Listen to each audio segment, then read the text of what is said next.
So apparently, recently, Microsoft added some support uh, onto the Xbox One platform that users would be able to download and install any Windows apps that have Xbox support. Mm. And this, of course, included an Nintendo 64 emulator called Win64 E10. Oh yeah, yeah, yeah. So, and of course, it was advertised as play games like Super Mario 64 on your Xbox One, and Fantastic. they were selling the game for, or I'm sorry, the emulator for $10. Now, it's interesting to note. Of course, it got taken down. Yeah, I believe it went up Sunday, and by Monday, it was gone. that was Um, quick. yeah. And it wasn't Nintendo that put the kibosh on it. It was actually Microsoft themselves. And I can kind of see a couple of reasons here that they'd want to do that. First of all, pretty sure the main reason was to avoid any kind of legal action taken by Nintendo. Over the recent weeks, we've talked a lot about how Nintendo is going after people who make fan games with their characters in them. They have them take them down from any websites that are hosting the download.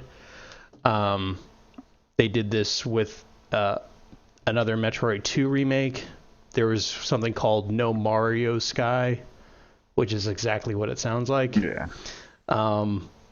So yeah, there's a whole bunch of fan projects that have been. Pokemon Uranium, which was a fan-made Pokemon game. That's out of all the elements, uranium.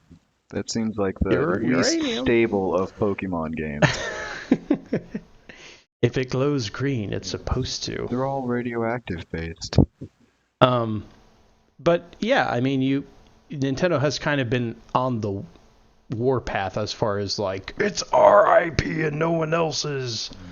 Pulling the Disney card. Kinda. And of course, they have the right to, and under some circumstances, they need to, because when someone really starts abusing their intellectual property, a court can say, well, or a judge can say, you didn't protect your property over here. Why are you protecting it, selectively protecting your IP? Yeah. Are they profiting off of these games that they're putting online though? Like, is it pay to download or is it just free play? I want to say in most cases it's free to play, but then you get into the advertising revenue that the websites are getting because they're hosting Nintendo games, and that's when it gets. So then, what about all of these YouTube channels where everyone's reviewing things and you've got plenty of people talking. We're talking about Nintendo right now. You're probably going to put some kind of Nintendo picture. And we've talked about this before, but as far as you basically have to enter into an arrangement with Nintendo to do that, the trick is they get like 40% of the proceeds off the video. So yeah, that's how that's working. And if you don't do it, Nintendo will flag it for their content, even though video game footage is not technically copyrighted footage. But it's Nintendo. Are you going to take them to court? Do you think you're going to win? I don't speak Japanese. So I think that's reason one, they took it down. Reason two, why would Microsoft provide promotion for a competitor? Yeah. I think those are the two main reasons. Do you think that there were any other reasons that you can think of that they would have taken it down or would have left it up? Maybe it just didn't work so good. They took it down because of the money, because they would have had to pay something to Nintendo, Putting some up where people had to pay to download to, emulate video games from your competitor's system.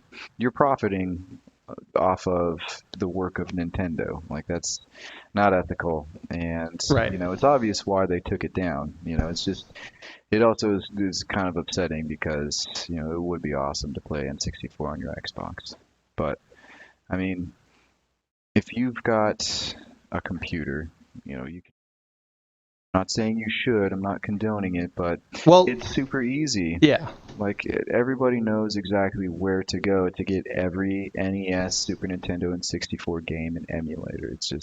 It's right there and available. It's just, Microsoft was putting it onto Microsoft product. Yeah. I mean, you really get you can get into the weeds with legal issues with it.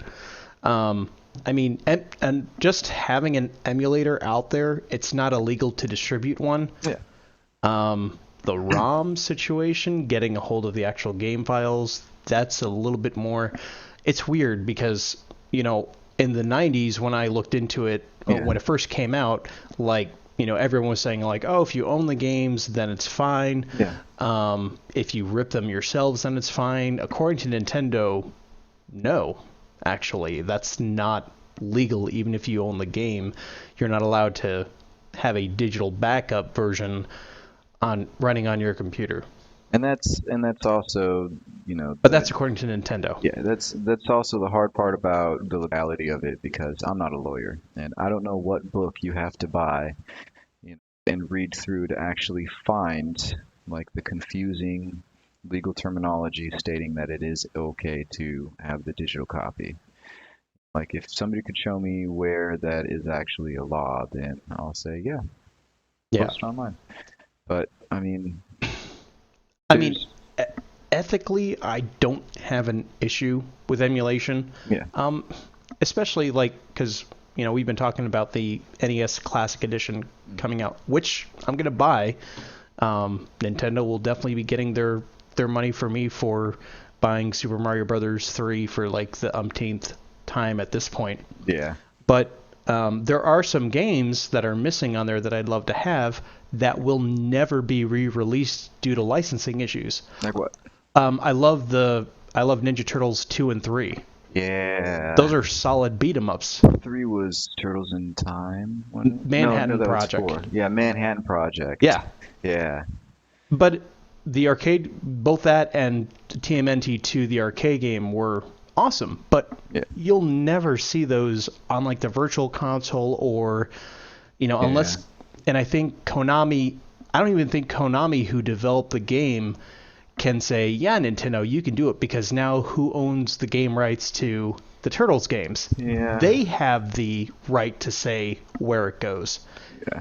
And those rights are constantly changing hands and the licenses are always, going to a different publisher house and Kind of it's like how Marvel finally has Spider-Man back. yeah, it works like that. I mean, Marvel can't just pluck X-Men characters and plop them into um, their Marvel movies because they sold the movie rights to Fox. That's why even though you had Quicksilver and Scarlet Witch, they weren't referred to as mutants. They were called enhanced Yeah. because they can't use the term mutants. What At about least, Final Fantasy titles? They're gonna have the classic Final Fantasies coming back? well, the NES Classic is going to have the first Final Fantasy. Okay. So, but just the first one, which was actually the only NES Final Fantasy that got released over here. Yeah.